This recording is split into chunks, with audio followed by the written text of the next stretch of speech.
بسم اللہ الرحمن الرحیم۔ شروع اللہ کے نام سے جو بڑا مہربان نہایت رحم والا ہے۔ نبوت ختم تجھ پر، رسالت بھی ختم تجھ پر، نبوت ختم تجھ پر، رسالت بھی ختم تجھ پر، تیرا دین ہے عرفہ و اعلیٰ، شریعت ہے ختم تجھ پر، خدا خود نعت پڑھتا ہے تیری قرآن کی صورت میں، عجب ہے شان محبوبی، وجاہت ہے ختم تجھ پر، مزمل بھی مدثر بھی تو یاسین و طٰہٰ بھی، مزمل بھی مدثر بھی تو یاسین و طٰہٰ بھی، انوکھے ہیں نام تیرے، یہ ندرت ہے ختم تجھ پر، کہا جبریل نے اقرا، کہا جبریل نے اقرا، کہا میں پڑھ نہیں سکتا، کمال عاجزی کی یہ علامت ہے ختم تجھ پر۔ ابھی میں آج کے اس ہمارے پروگرام کے پہلے مقرر، ہمارے لیے بڑے اعزاز کی بات ہے، شہر ایبٹ آباد کے لیے، ہزارہ ڈویژن کے لیے، کہ ہمارے پاس اس وقت جو شخصیت، جو ہستی موجود ہیں، یہ الحمدللہ کسی تعارف کی محتاج نہیں ہیں۔ پرنٹ میڈیا کے اوپر، ٹی وی چینل کے اوپر جو آپ کا مسلک حق کا، اہل حدیث کا جو چینل ہے، پیغام چینل، اس کے اوپر ماشاءاللہ یہ نشر و اشاعت، دین کی نشر و اشاعت کے وہ کام سر انجام دے رہے ہیں۔ الحمدللہ ہمارے پاس موجود ہیں مفسر قرآن، منہج اہل حدیث کے عظیم ترجمان، متکلم اسلام، جناب فضیلت الشیخ پروفیسر ڈاکٹر حماد لکھوی صاحب حفظہ اللہ تعالی۔ میں ان سے مخاطب ہوں کہ وہ سٹیج پہ تشریف لائیں اور اپنے افکار عالیہ سے مجمع کو گرمائیں۔ جناب حضرت مولانا فضیلت الشیخ پروفیسر ڈاکٹر حماد لکھوی حفظہ اللہ تعالی۔ الحمدللہ الحمدللہ وکفا وسلام علی عبادہ الذین اصطفى، اشہد ان لا الہ الا اللہ وحدہ لا شریک لہ، واشہد ان محمدا عبدہ ورسولہ صلی اللہ علیہ وآلہ وسلم۔ اللہم صلی علی محمد وعلی آل محمد کما صلیت علی ابراہیم وعلی آل ابراہیم انک حمید مجید۔ اللہم بارک علی محمد وعلی آل محمد کما بارکت علی ابراہیم وعلی آل ابراہیم انک حمید مجید۔ اما بعد فأعوذ باللہ السمیع العلیم من الشیطان الرجیم من حمزہ ونفخہ ونفثہ۔ بسم اللہ الرحمن الرحیم۔ ما كان محمد ابا احد من رجالکم ولكن رسول اللہ وخاتم النبیین وكان اللہ بكل شيء علیما۔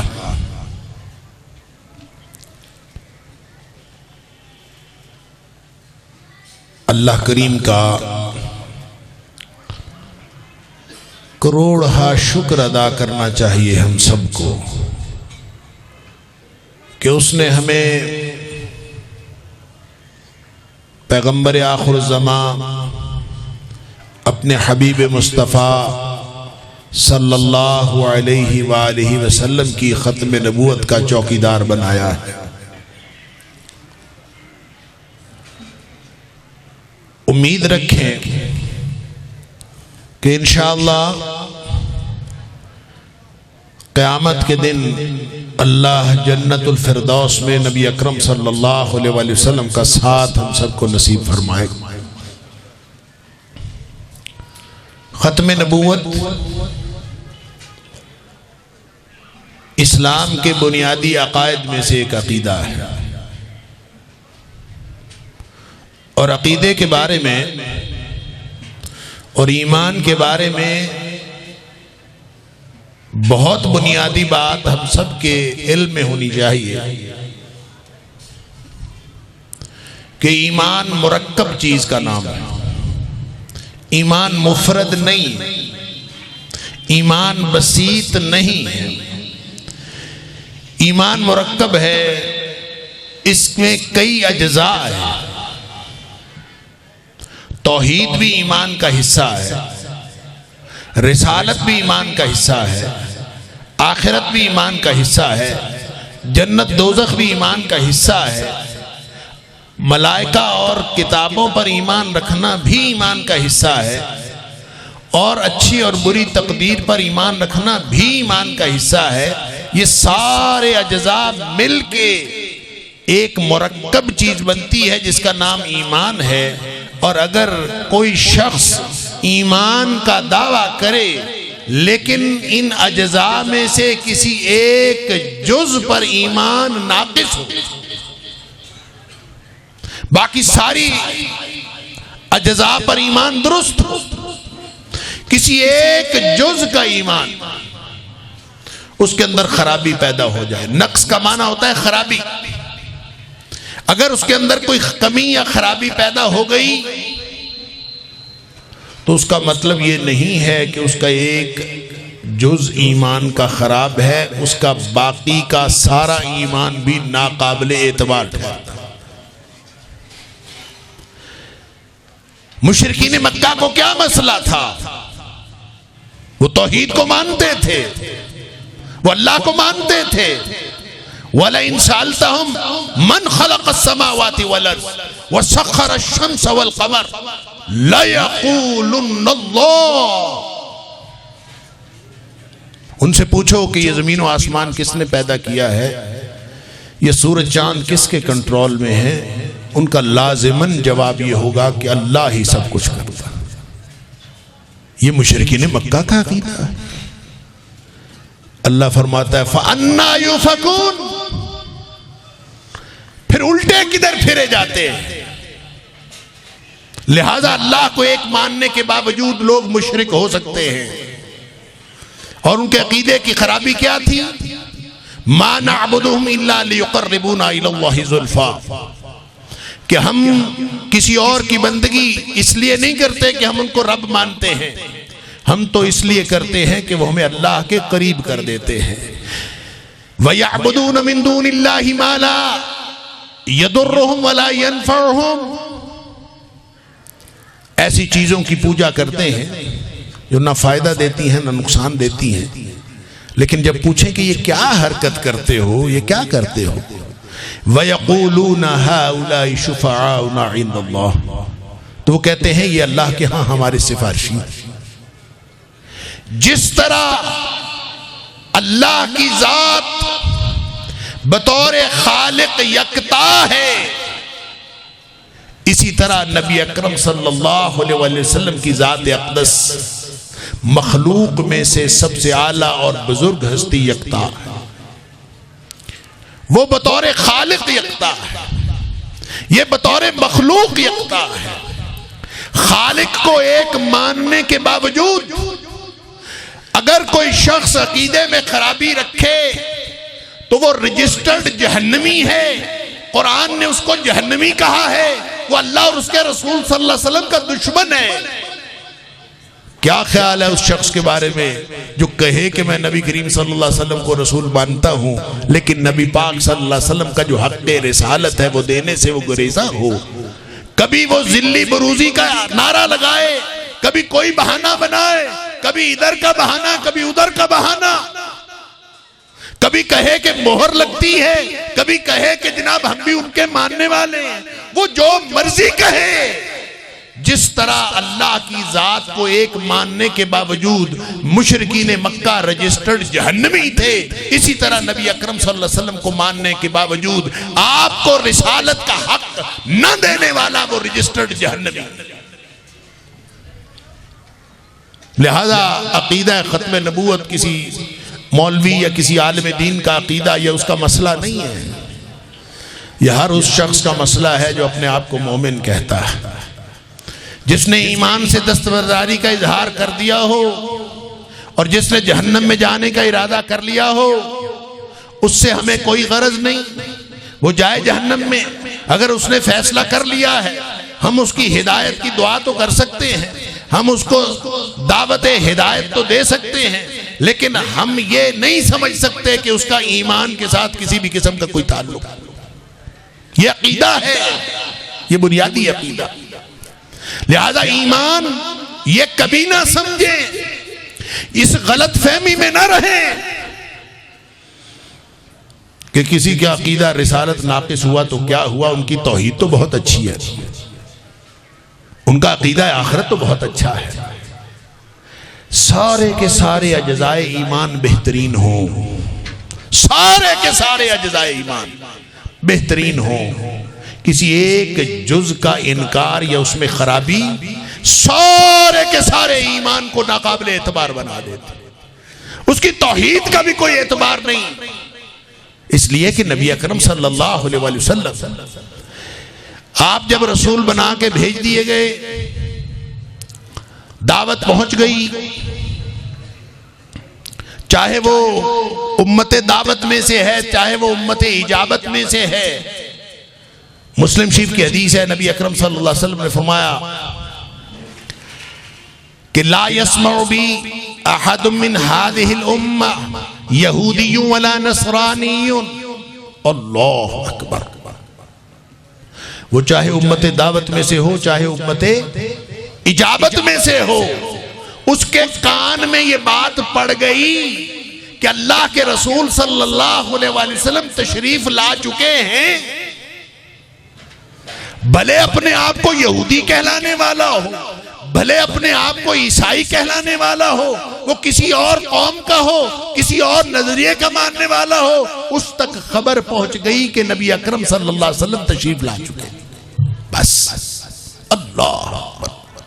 ثم یموت یوم یموت، پھر مرا اپنے مرنے والے دن جب بھی اس کی موت آئی۔ اللہ اکبر۔ وَلَمْ يُؤْمِن بِمَا أُرْسِلْتُ بِهِ، اور جو میں تعلیمات لے کے آیا ہوں، جو میں رسالت لے کے آیا ہوں، جو میں پیغام لے کے آیا ہوں، اس پر ایمان رکھے بغیر مر گیا۔ فرمایا اِلَّا كَانَ مِنْ أَصْحَابِ النَّارِ، وہ جہنمی ہوگا۔ عمر فاروق رضی اللہ تعالیٰ عنہ کے ہاتھ میں کہیں سے کوئی ٹکڑا لگ گیا تورات کا، ظاہر ہے ٹکڑیوں پہ لکھی ہوئی ہوتی تھی، ٹکڑا ہاتھ میں ایسے ہی دیکھ رہے تھے، کیا ہے؟ نبی کریم صلی اللہ علیہ وسلم دیکھ لیا۔ عمر کیا پڑھ رہے ہیں؟ اللہ کے رسول صلی اللہ علیہ وسلم تورات کا ٹکڑا ہے۔ فرمایا ہاں دیکھ لو، لیکن ایک بات یاد رکھو، یہ تو تورات کا ٹکڑا ہے، موسیٰ علیہ السلام جن پر یہ تورات نازل ہوئی ہے وہ خود بھی آ جائیں تو جب تک وہ مجھ پر ایمان نہ رکھیں ان کی اپنی نجات بھی نہیں ہونی۔ موسیٰ علیہ السلام کی نجات نہیں ہونی جب تک وہ مجھے نبی نہ مان لے اور مجھ پر ایمان نہ لے آئے۔ ہم نے اس عقیدے کو بڑا ہی معمولی سمجھا۔ اور پھر ایک بات میں بس 3 باتیں عرض کرنا چاہتا ہوں۔ ایک بات میری مکمل ہوئی، ایمان مرکب ہے، اس کے ہر جز پر ایمان رکھنا فرض ہے۔ اسی لیے قرآن میں آپ کو کہیں اللہ پر ایمان کا ذکر ہے، کہیں آخرت پر ایمان کا ذکر ہے، کہیں اکٹھا ایمان پر ایمان کا ذکر ہے۔ اور یار لوگوں کو بہانہ مل جاتا ہے، وہ کہتے ہیں دیکھیں جی سورہ بقرہ کی آیت نمبر 62، سورہ مائدہ کی آیت غالباً نمبر اس کا 59، تو جہاں کہیں بھی ہے وہاں تو اللہ کے رسول پر ایمان لانے کا ذکر ہی نہیں ہے۔ وہاں پہ تو صرف یہ ہے ان الذین آمنوا باللہ والیوم من آمن باللہ والیوم الآخر، جو بھی اللہ پر اور آخرت پر ایمان لائے، چاہے وہ عیسائیوں میں سے ہو، چاہے یہودیوں میں سے ہو، چاہے وہ اہل ایمان میں سے ہو، بس اللہ پر آخرت کے دن پر ایمان لائے وہ کامیاب ہے۔ اور بھائی اللہ نے قرآن میں جہاں جہاں ایمان کا تذکرہ کیا ہے ہر جگہ سارے اجزاء کا ذکر نہیں فرمایا۔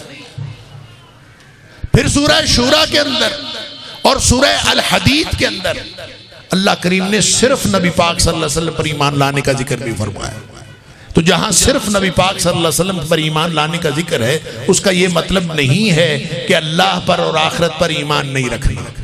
کہیں جز بول کے کل مراد لیا جاتا ہے، کہیں کل بول کے جز مراد لیا جاتا ہے، لیکن یہ سارے کا سارا ایمان مرکب ہے۔ مسئلہ سمجھ لیجئے، کسی کی توحید سے دھوکے میں نہیں جانا، کسی کے آخرت کے عقیدے سے دھوکہ نہیں کھانا، جب تک وہ پورا کا پورا جو ایمان ہے، جو ایمان کے سارے اجزاء ہیں، جس میں عقیدہ رسالت اس قدر بنیادی عقیدہ ہے۔ ہم تو سمجھتے ہیں نا توحید بنیادی عقیدہ ہے، لیکن اصل میں رسالت بنیادی عقیدہ ہے۔ کیوں؟ اس لیے کہ آخرت ہمیں نبی پاک صلی اللہ علیہ وسلم نے بتائی، جنت دوزخ کا پتہ نبی پاک صلی اللہ علیہ وسلم نے بتایا، کعبہ کا احترام نبی کریم صلی اللہ علیہ وسلم نے بتایا، نمازوں کا طریقہ نبی کریم صلی اللہ علیہ وسلم نے بتایا، شریعت نبی کریم صلی اللہ علیہ وسلم نے بتائی، کتابوں پر ایمان رکھنا ہے تو نبی پاک صلی اللہ علیہ وسلم نے بتایا، فرشتوں کا تذکرہ نبی کریم صلی اللہ علیہ وسلم نے کیا، اچھی بری تقدیر کی بات فرمائی تو نبی کریم صلی اللہ علیہ وسلم نے بتائی، حتیٰ کہ اللہ کا تعارف بھی نبی کریم صلی اللہ علیہ وسلم نے کیا۔ ہم تو اس اللہ کو نہیں مانتے جس کا تعارف نبی کریم صلی اللہ علیہ وسلم نے نہیں کروایا۔ بنیاد رسالت کا عقیدہ۔ اللہ کون؟ قل هو اللہ احد۔ اے حبیب صلی اللہ علیہ وسلم ان کو بتا دیجئے، بتا دیجئے، بتا دیجئے۔ تو کس نے بتایا؟ نبی کریم صلی اللہ علیہ وسلم نے بتایا۔ ہم کسی قرآن کو نہیں مانتے۔ عجیب لوگوں نے مغالطے پیدا کیے ہوئے ہیں کہ جی قرآن تو مانا جا سکتا ہے، حدیث کو نہیں ماننا۔ انا للہ و انا الیہ راجعون۔ ان سے پوچھو قرآن کہاں نازل ہوا؟ قرآن کہاں نازل ہوا؟ ہم نے عقیدہ رسالت کو سمجھا ہی نہیں۔ قرآن کہاں نازل ہوا؟ مکے میں نہیں، مدینہ میں نہیں۔ قرآن کہاں نازل ہوا؟ قرآن نازل ہوا نبی اکرم صلی اللہ علیہ وسلم کے قلب اطہر پہ، آپ کے دل مبارک پر نازل ہوا۔ علی قلبک لتکون من المنذرین۔ اے حبیب صلی اللہ علیہ وسلم ہم نے آپ کے قلب اطہر پر یہ نازل کیا۔ اب اندازہ کیجئے کہ جو قرآن نازل نبی پاک صلی اللہ علیہ وسلم کے دل پر ہوا، آپ کے قلب اطہر پر ہوا، تو دل کی بات لوگوں کو کیسے پتہ چلی؟ آج جو دعویٰ کرتے ہیں کہ ہم قرآن کو مانتے ہیں حدیث کو نہیں مانتے، ان سے پوچھو کہ جب قرآن نبی پاک صلی اللہ علیہ وسلم کے زبان اقدس سے نکلا تو قرآن بنانا، وہ تو آپ کے دل میں تھا۔ آپ نہ بولتے تو کسی کو قرآن کا پتہ ہی نہ چلتا، اور جو بولتے ہیں نبی پاک صلی اللہ علیہ وسلم تو وہ کیا ہوتا ہے؟ کسی عالم سے پوچھو، علماء کرام موجود ہیں، ما صدر عن النبی من قول او فعل او تقریر۔ نبی کریم صلی اللہ علیہ وسلم کچھ بات فرمائیں، کچھ کر کے دکھائیں، یا آپ کسی کام کو برقرار رکھیں تو وہ کیا ہوتا ہے؟ حدیث ہوتی ہے۔ آپ بولیں گے تو حدیث ہوگی، آپ کچھ کر کے دکھائیں گے تو حدیث ہوگی، اور آپ کسی کا عمل برقرار رکھیں گے تو حدیث ہوگی۔ تو پھر قرآن کہاں ہے؟ آپ بولیں گے تو قرآن بنے گا۔ تو اس کا مطلب یہ ہے کہ نبی پاک صلی اللہ علیہ وسلم نے بول کے بتایا کہ یہ قرآن ہے تو قرآن بنا، وگرنہ ہمیں تو پتہ ہی نہ ہوتا کہ قرآن کیا ہے۔ تو قرآن سے حدیث ثابت ہوئی ہے یا حدیث سے قرآن ثابت ہوا ہے؟ حدیث سے قرآن ثابت ہوا۔ حدیث یہ جو ترتیب توقیفی ہے کہاں سے آئی ہے؟ پہلی وحی جو نازل ہوئی وہ تو 30ویں پارے میں چلی گئی۔ سورۃ العلق کہاں چلی گئی؟ کیوں؟ ہم کہتے ہیں وہ ترتیب نزولی ہے، یہ ترتیب توقیفی ہے۔ کیوں؟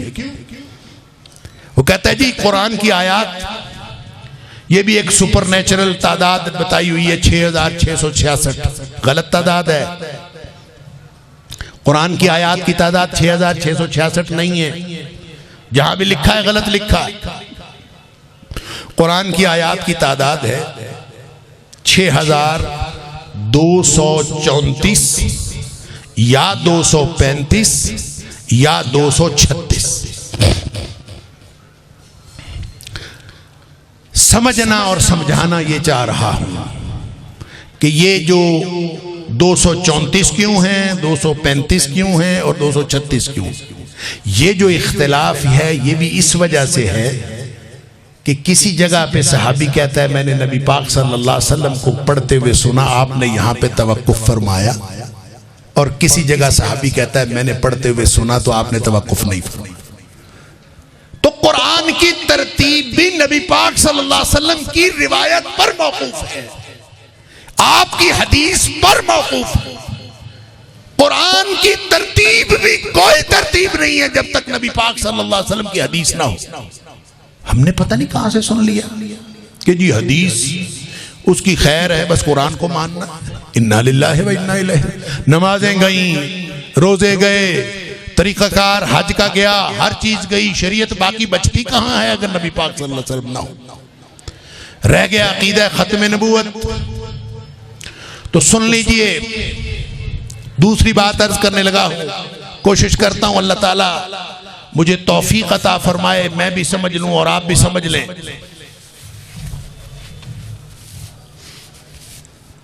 کہ نبی پاک صلی اللہ علیہ وسلم نے فرمایا پہلے نبی آتے رہے، کوئی کسی قوم کی طرف آتا تھا، کوئی کسی قوم کی طرف آتا تھا۔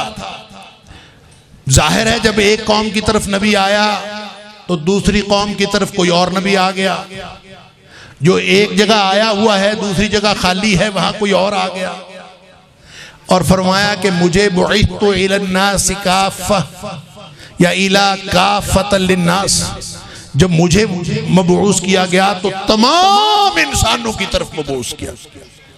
قرآن کہتا ہے تبارک الذی نزل الفرقان علی عبدہ لیکون للعالمین نذیرا۔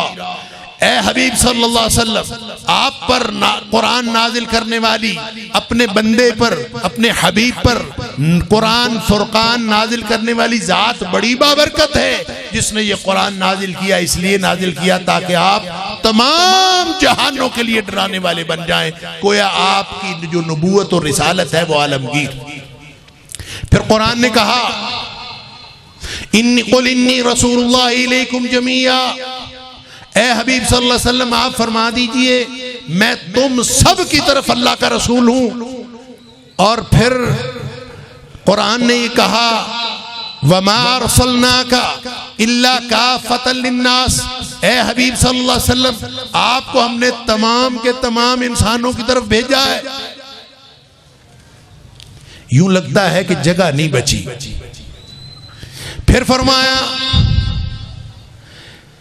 کہ بعثت انا والساعة كهاتين، فرمایا میں بھیجا گیا ہوں، میں اور قیامت یوں جڑے ہوئے ہیں، جب یہ اور یہ انگلی جڑ گئی، ایک نبی پاک صلی اللہ علیہ وسلم کی رسالت ہے، دوسری طرف قیامت ہے، زمانی اعتبار سے بھی جگہ نہیں بچی، مکانی اعتبار سے بھی جگہ نہیں بچی۔ تو کوئی جھوٹا، کوئی باطل، کوئی فرعون، کوئی دجال، کوئی کذاب، کوئی مسلمہ، کوئی اٹھ کے دعویٰ کرے تو نہ مکانی طور پر کوئی جگہ خالی ہے، نہ زمانی طور پر کوئی جگہ خالی ہے۔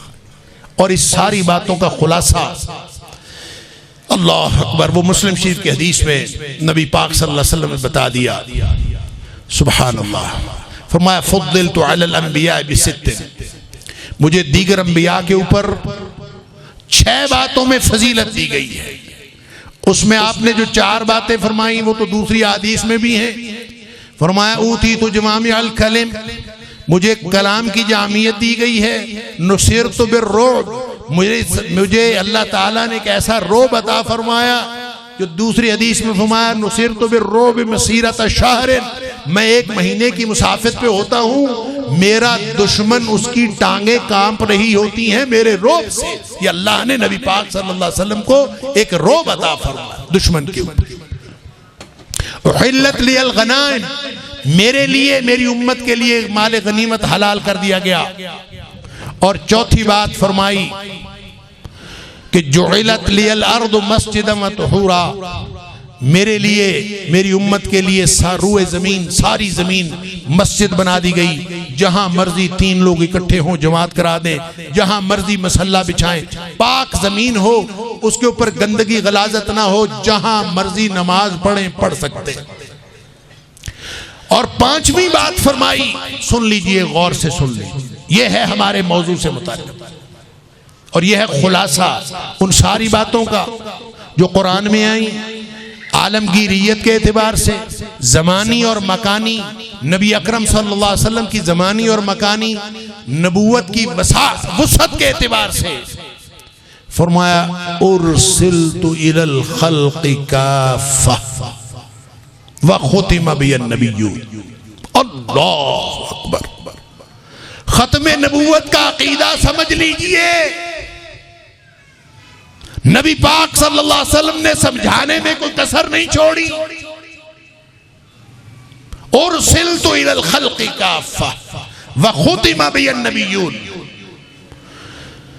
مجھے ساری مخلوق کی طرف رسول بنا کے بھیجا گیا ہے، ساری مخلوق۔ وختم بی النبیون، اور میرے جب ساری مخلوق کی طرف رسول بنا کے بھیجا گیا تو اب پیچھے بچا کیا ہے، لہٰذا میرے بعد کوئی نبی آ نہیں سکتا۔ وختم بی النبیون، پہلے سلسلہ چلتا تھا، کبھی کوئی آیا سفید لوگوں کی طرف، کبھی کوئی آیا گورے لوگوں کی طرف، کبھی کوئی آیا کالے لوگوں کی طرف، کبھی کوئی آیا کسی قوم کی طرف۔ اب جو نبی پاک صلی اللہ علیہ وسلم آئے ہیں، فرمایا ارسلت الی الخلق کافہ، دوسری جگہ فرمایا بعثت الی احمر واسودا، دوسری جگہ فرمایا وما ارسل قل انی رسول اللہ الیکم جمیعا، دوسری جگہ فرمایا کہ وما ارسلناک الا کافۃ للناس، دوسری جگہ فرمایا تبارک الذی نزل الفرقان علی عبدہ لیکون للعالمین نذیرا۔ کسی کو سمجھ نہیں آئی تو نبی پاک صلی اللہ علیہ وسلم کے اس فرمان سے سمجھ لے، ارسلت الی الخلق کافہ، مجھے ساری مخلوق کی طرف رسول بنا کے بھیجا۔ پتہ ہے اس کا کیا معنی؟ اس کا معنی ہے کہ اس کائنات میں 2 ہی چیزیں ہیں، ایک خالق ہے اکیلا، باقی ساری کائنات مخلوق۔ ایک اکیلا اللہ کی ذات خالق ہے، باقی ساری کائنات مخلوق ہے، اور نبی اکرم صلی اللہ علیہ وسلم ساری مخلوق کی طرف رسول بن کے آئے، سبحان اللہ۔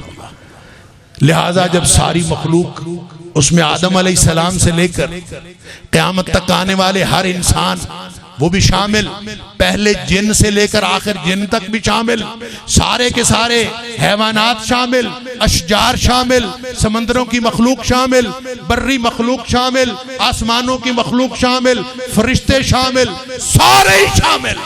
فرمایا ساری مخلوقات کی طرف میں رسول بنا کے بھیجا۔ کوئی جگہ بچی ہے جہاں کوئی دجال کذاب دعویٰ کرے کہ میں وہاں آیا ہوں؟ نہ زمانی طور پر نہ مکانی طور پر کوئی صورت نہیں بنتی کہ نبوت کی ضرورت ہو، کوئی نئی بات ہو۔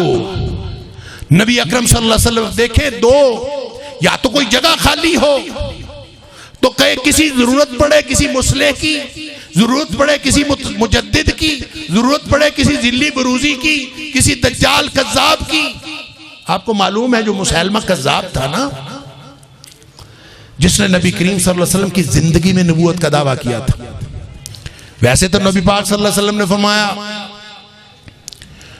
کہ میری امت میں 30 کے قریب ایسے لوگ آئیں گے، دجالون کذابون، ایسے دھوکے باز آئیں گے، ایسے جھوٹے آئیں گے، کلہم یزعم ان رسول اللہ، ہر ان میں سے ایک دعویٰ کرے گا کہ میں اللہ کا رسول ہوں۔ تو مسیلمہ کذاب بدبخت نے نبی کریم صلی اللہ علیہ وسلم کی حیات طیبہ میں نبوت کا دعویٰ کرا، فالوور اس کو بھی مل گئے، ماننے والے اس کو بھی مل گئے، اندازہ کر لیں، یعنی اس کے جھوٹے ہونے میں کوئی کسر تھی؟ اس کو بھی فالوورز مل گئے، اس کے بھی ماننے والے تھے۔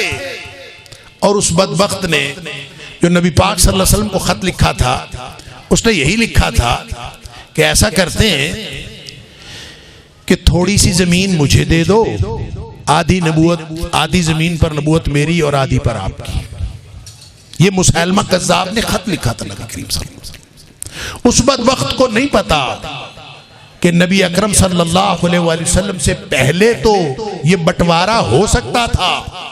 آپ سے پہلے کسی ایک پر کوئی اور نبی، کسی دوسرے پر کوئی اور نبی ہو سکتا تھا. خود نبی پاک صلی اللہ علیہ وسلم فرمایا کلما ہلک نبی، جب بھی کوئی نبی اس دنیا سے جاتا تھا، کانت بنو اسرائیل تسوسہم الانبیاء، سارے امور کی نگرانی انبیاء کرتے تھے.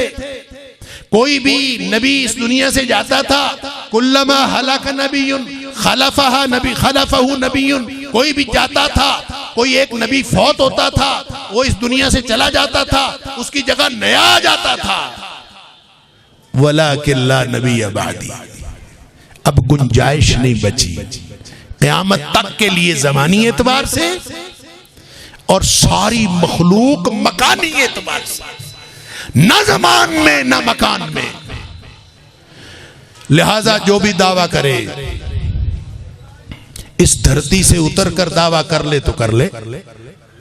یا معشر الجن والانس ان استطعتم ان تنفذوا من اقطار السماوات والارض فانفذوا لا تنفذون الا بسلطان. اس دھرتی پر جو رہے گا، جو اس دھرتی سے اترے گا، جو آسمانوں پہ جائے گا، جو فرشتوں میں شامل ہو جائے گا، فرشتوں سے پوچھے گا نبی کون ہے، بتائیں گے اللہ کے رسول محمد کریم صلی اللہ علیہ وسلم ہیں. سمندروں کی مخلوق سے پوچھیں نبی کون ہے، محمد کریم صلی اللہ علیہ وسلم ہیں. بری مخلوق سے پوچھیں، حتیٰ کہ پتھر توڑ کر اس میں سے کیڑا نکلے، وہ بھی مخلوقات میں سے ہے، اس کو بھی پتا ہے کہ رسول اکرم محمد کریم صلی اللہ علیہ وسلم. کیوں؟ ارسلت الی الخلق کافہ، مجھے ساری مخلوق کی طرف رسول بنایا گیا. لہذا یہ عقیدے کا دوسرا نقطہ. تیسرا نقطہ اس میں ہماری ذمہ داری بھی شامل ہے. ابھی مجھ سے میرے آنے سے پہلے قاری رشید صاحب غالباً ایک حدیث آپ کے سامنے رکھ رہے تھے، کل امتی یدخلون الجنہ. ہائے میرا ہر امتی جنتی ہے.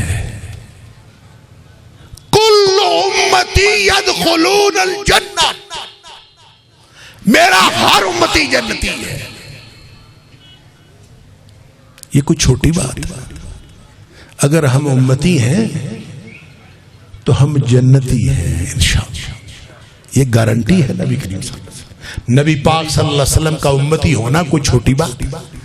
ان الرسالۃ والنبوہ قد انقطعت، مکمل ختم رسالت و نبوت کا سلسلہ. اب قیامت تک آخری نبی کی آخری امت چلے گی.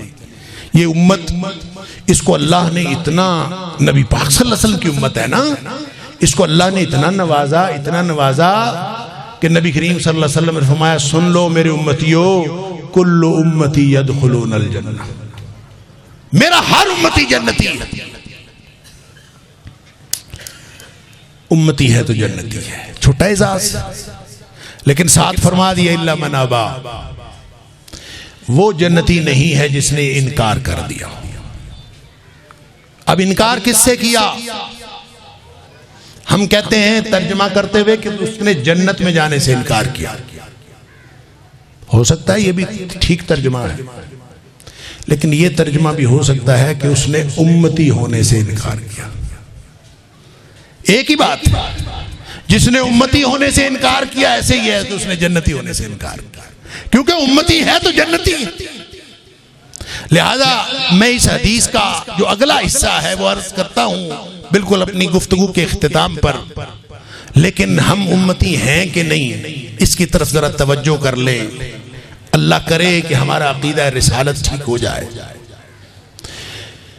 اللہ نے نبیوں کا سلسلہ جاری کیا آدم علیہ السلام سے لے کر نبی اکرم صلی اللہ علیہ وسلم تک. کس لیے؟ وَمَا أَرْسَلْنَا مِن رَّسُولٍ إِلَّا لِيُطَاعَ بِإِذْنِ اللَّهِ. جتنے بھی رسول ہم نے بھیجے آدم علیہ السلام سے لے کر محمد کریم صلی اللہ علیہ وسلم تک، جتنے بھی رسول بھیجے، ہر رسول اس کی اتھارٹی یہ تھی، اس کا پریروگیٹو یہ تھا، اس کا استحقاق یہ تھا الا لیطاع باذن اللہ، کہ دنیا والوں ہر نبی کی اتھارٹی یہ تھی کہ وہ جو کہے تم مانو، الا لیطاع باذن اللہ، تم مانتے چلے جاؤ۔ اس کو اور طریقے سے بھی سمجھ لیجئے، میں انتہائی اختصار کے ساتھ اپنی گفتگو کے اختتام پر یہ نقطہ سمجھنا اور سمجھانا چاہتا ہوں۔ اللہ کرے مجھے اور آپ کو سمجھ آ جائے، عمل کی توفیق مل جائے، ہم نبی پاک صلی اللہ علیہ وسلم کے سچے امتی بن جائیں۔ بندگی اللہ کا حق، خالق کا حق ہے بندگی۔ سمجھ لیجئے بات، میں بہت تیزی سے آگے بڑھ جاؤں گا، غور سے سن لیجئے گا۔ بندگی خالق کا حق ہے، مخلوق کا فرض ہے کہ وہ خالق کی بندگی کرے۔ ایک اکیلا خالق ہے، باقی ساری کائنات مخلوق ہے۔ مخلوق میں سے اس نے مجتبی بنا لیا، مصطفیٰ بنا لیا، چن لیا، انبیاء کو چنا، ان سب کے آخر پہ محمد کریم صلی اللہ علیہ وسلم کو چن لیا۔ کس لیے چن لیا؟ کہ وہ بندگی تو اس نے کروانی تھی انسانوں سے اپنی۔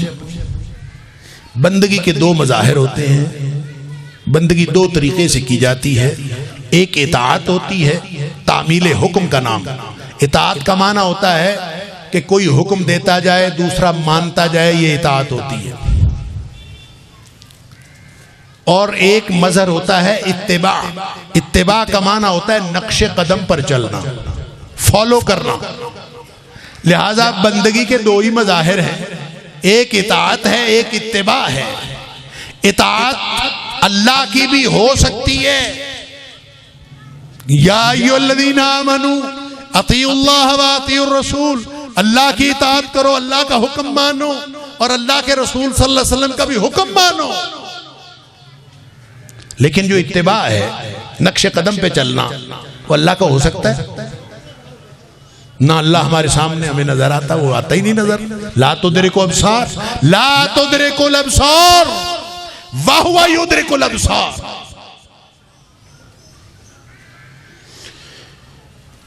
کہ وہ ہمیں نظر نہیں آتا، جو نظر نہیں آتا اس کو ہم نقش قدم کہاں دیکھیں، اس کے نقش قدم پہ کیسے چلیں؟ گویا اللہ کی اتباع ہونا ممکن نہیں ہے۔ بات سمجھ لیجئے گا، اتباع اللہ کی نہیں ہو سکتی، اللہ کی صرف اطاعت ہو سکتی ہے۔ اور اگر اللہ کی بندگی انسان کرنا چاہے، آسمانوں سے کتابیں نازل ہوتی رہتی، آسمانوں سے حکم نازل ہوتے رہتے، اللہ انسانوں کو حکم دیتا رہتا، تو انسان زیادہ سے زیادہ اطاعت کر سکتے تھے۔ اس کا مطلب ہے کہ جو پوری زندگی لگا بھی دیتا، وہ زیادہ سے زیادہ 50% اللہ کی بندگی کر سکتا تھا، آدھی بندگی صرف اطاعت کر سکتا تھا، اتباع تو ممکن ہی نہیں ہے اللہ۔ لہذا اللہ قرآن میں فرماتا ہے لَقَدْ مَنَّ اللَّهُ عَلَى الْمُؤْمِنِينَ إِذْ بَعَثَ فِيهِمْ رَسُولًا مِّنْ أَنفُسِهِمْ۔ اللہ نے احسان کیا کہ مخلوق میں سے، انہی میں سے ایک نبی مبعوث کر دیا۔ کس لیے مبعوث کر دیا؟ قُلْ إِن كُنتُمْ تُحِبُّونَ اللَّهَ فَاتَّبِعُونِي۔ لوگوں، اگر تم اللہ کے ساتھ واقعتاً بندگی محبت کا تعلق رکھنا چاہتے ہو تو وہ جو اتباع کا فرق تھا نا، وہ اب میری محمد کریم صلی اللہ علیہ وسلم کی اطاعت کا اتباع کرنا۔ فَاتَّبِعُونِی، حق اسی کا ہے، اتباع میری کرو گے یحببکم اللہ، چونکہ میں بھیجا ہوا اس کا ہوں، تم میری اتباع کرو گے، اللہ تم سے محبت کرنی شروع کر دے گا۔ اتباع نبی پاک صلی اللہ علیہ وسلم کی، اور وہ جو اطاعت تھی نا، جو اللہ کی ہو سکتی تھی، سن لیجئے اللہ نے وہ اتھارٹی بھی نبی کریم صلی اللہ علیہ وسلم کو دے دی. فرمایا من یطیع الرسول فقد اطاع اللہ. ایسا کرو، اتباع تو میری ہو نہیں سکتی تھی، وہ تو اب تم نے نبی پاک صلی اللہ علیہ وسلم کی کرنی ہی کرنی ہے. ایسا کرو اطاعت بھی اسی کی کر لو. من یطیع الرسول فقد اطاع اللہ. جو رسول کی اطاعت کر لے گا میرا عرش پر بیٹھے گا، میرا اللہ کا حق کے اطاعت ادا ہو جائے. لہذا اب اطاعت بھی نبی کریم صلی اللہ علیہ وسلم کی اور اتباع بھی نبی کریم صلی اللہ علیہ وسلم. اب آ جائیے امتی کون ہوتا ہے. اللہ نے نبی کریم صلی اللہ علیہ وسلم کو دین عطا فرمایا، اتھارٹی دے دی. اس لیے دے دی کہ وما ينطق عن الهوى ان هو الا وحی یوحى. وہ اپنی مرضی سے بولتا نہیں، پہلے اللہ سے پوچھتا ہے اللہ کیا کروں، اللہ بتاتا ہے تو پھر کرتا ہے. سبحان اللہ. اس لیے اتھارٹی دے دی. لہذا اب اطاعت بھی نبی اکرم صلی اللہ علیہ وسلم کی، اتباع بھی نبی پاک صلی اللہ علیہ وسلم کی. اب اگر امتی بننا ہے تو اطاعت بھی نبی کریم صلی اللہ علیہ وسلم کی کرنی پڑے گی، اتباع بھی نبی پاک صلی اللہ علیہ وسلم کی کرنی پڑے گی. صرف تعریفیں کر کے کہ نبی کریم صلی اللہ علیہ وسلم بڑے خوبصورت شخصیت تھے، آپ بڑی اعلیٰ شخصیت تھے، آپ دنیا میں سب سے زیادہ اعلیٰ تھے، آپ کا اخلاق اعلیٰ تھا، آپ سب سے زیادہ حسین ہیں، آپ کی زلفیں حسین ہیں، آپ کی آنکھیں حسین ہیں، آپ کا جسہ حسین ہے، آپ کا گفتار حسین ہے، آپ کا کردار حسین ہے. یہ تعریف کرنے سے امتی نہیں بنتا. جب نبی پاک صلی اللہ علیہ وسلم کوہ صفا پہ اکٹھا کیا ساری برادری کو، آپ نے فرمایا میں اگر کہوں کہ جبل ابو قبیس کے پیچھے لشکر چھپا ہے، ابھی تمہارے اوپر حملہ آور ہونے والا ہے، تو تمہارا کیا خیال ہے؟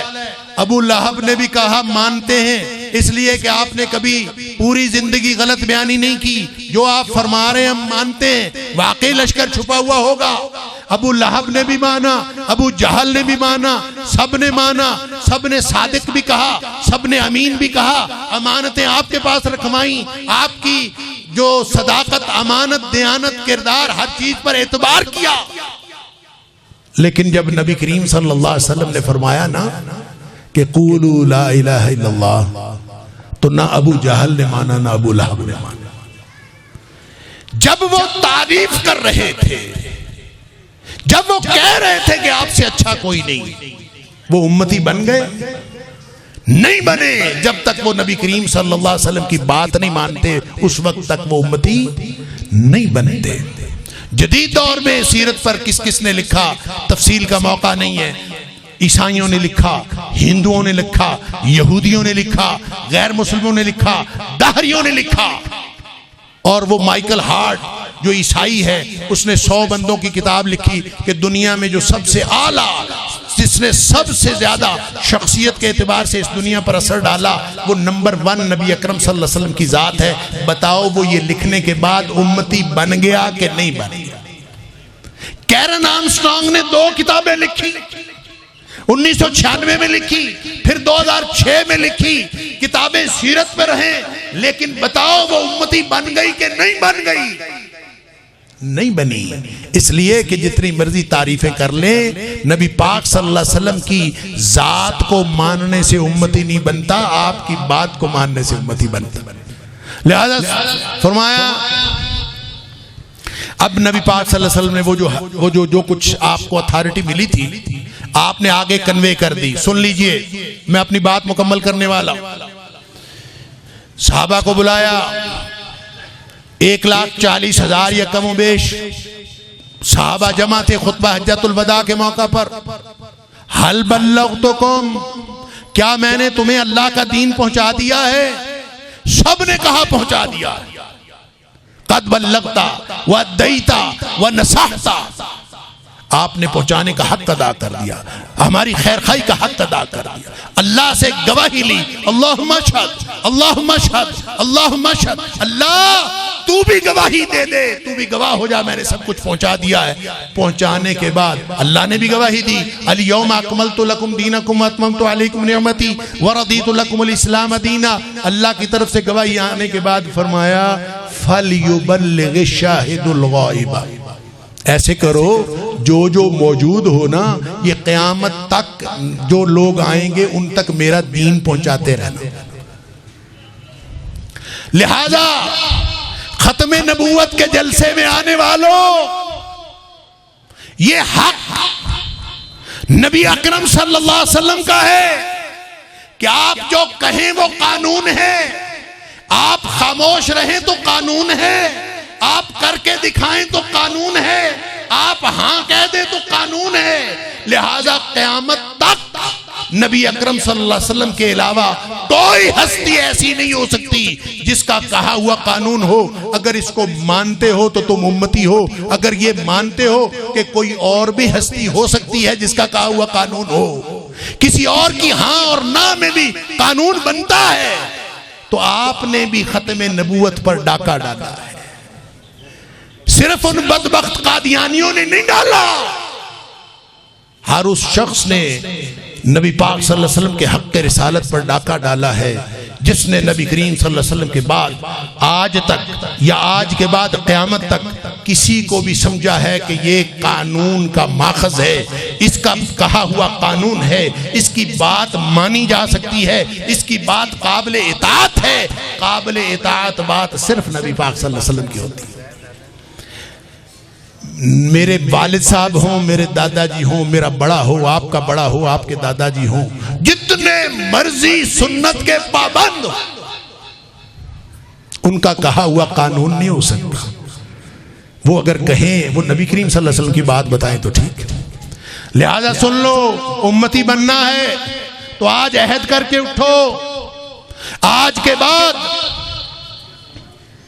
مولوی صاحب سے مسئلہ پوچھنا ہے، ہم نے کہاں جانا ہے، مجبور ہیں، خود تو پڑھنا آتا نہیں، نہ قرآن پڑھا نہ حدیث پڑھی، تو مولوی صاحب سے ہی پوچھ لیں، کوئی بات نہیں، اپنے مولوی صاحب سے پوچھیں، جس پر اعتبار ہے اسی سے پوچھیں، لیکن سوال بدل لیں. یہ جو سوال ہم پوچھتے ہیں نا، مولوی صاحب بتائیں کیا کرنا ہے، یہ سوال غلط ہے.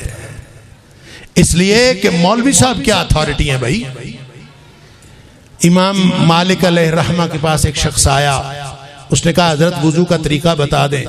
فرمانے لگے تیرا سوال غلط ہے.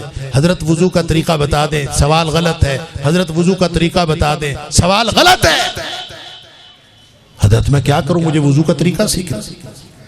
فرمایا میں کون ہوتا ہوں وضو کا طریقہ بتانے والا، تو مجھ سے پوچھ نبی کریم صلی اللہ علیہ وسلم کا وضو کا طریقہ کیا تھا، پھر میں تمہیں وضو کا طریقہ بتاؤں کہ نبی کریم صلی اللہ علیہ وسلم کا وضو کا طریقہ. لہٰذا ہم بھی سارے سوال بدل لیں. آج کے بعد کسی عالم دین سے یہ نہیں پوچھنا کہ مجھے بتاؤ بچہ پیدا ہوا ہے میں نے کیا کرنا ہے، آدمی فوت ہوا ہے میں نے کیا کرنا ہے، شادی بیاہ کا موقع ہے میں نے کیا کرنا ہے. یہ نہیں پوچھنا، یہ پوچھنا ہے بتاؤ اس موقع پر نبی اکرم صلی اللہ علیہ وسلم کیا کرتے تھے. ہم اپنا سوال بدل لیں، انشاءاللہ عالم دین کا جواب لازماً بدلے گا. جب اس کا جواب بدلے گا تو پھر ہم اس ڈیفینیشن پہ پورا اتریں گے. نبی پاک صلی اللہ علیہ وسلم نے فرمایا کل امتی، میں حدیث مکمل کر رہا ہوں، کل امتی یدخلون الجنہ، میرا ہر امتی جنتی ہے سوائے اس کے کہ جس نے خود جنت میں جانے سے انکار کر دیا یا امتی ہونے سے انکار کر دیا. بھئی امتی ہونے سے کون انکاری ہے؟ جس سے پوچھو وہ کہتا ہے میں امتی ہیں. فرمایا نہیں، کہنے سے امتی نہیں بنتا. من اطاعنی فدخل الجنہ، امتی بنتا ہے کہ جو میری بات مانے، میرا حکم مانے، وہ امتی ہے. اور جو کسی اور کا حکم مانے، نبی کریم صلی اللہ علیہ وسلم کا نہیں مانتا. اللہ اکبر. من اطاعنی فدخل الجنہ، جس نے میری بات مانی وہ جنتی ہے. ومن عصانی، جس نے میری بات ہی نہیں مانی، فمن ابا فقد ابا، وہ ایسے ہی ہے جیسے اس نے انکار کر دیا، امتی ہونے سے انکار کر دیا یا جنتی ہونے سے انکار کر دیا. وہ اقبال نے کہا تھا دل کی امیری شہنشاہی شکم سامان موت، فیصلہ تیرا تیرے ہاتھوں میں ہے دل یا شکم. آج فیصلہ کر لے امتی بننا ہے کہ نہیں بننا. بننا ہے تو سوائے نبی اکرم صلی اللہ علیہ وسلم کے قیامت تک کوئی مطاع نہیں ہے. اگر کسی اور کو مطاع سمجھ لیا تو یہ بھی نبی کریم صلی اللہ علیہ وسلم کے حق پر ڈاکہ ہے. اللہ ہمیں ہر طرح کے ختم نبوت کے عقیدے کی خرابی سے بچائے. وآخر دعوانا الحمدللہ رب العالمین.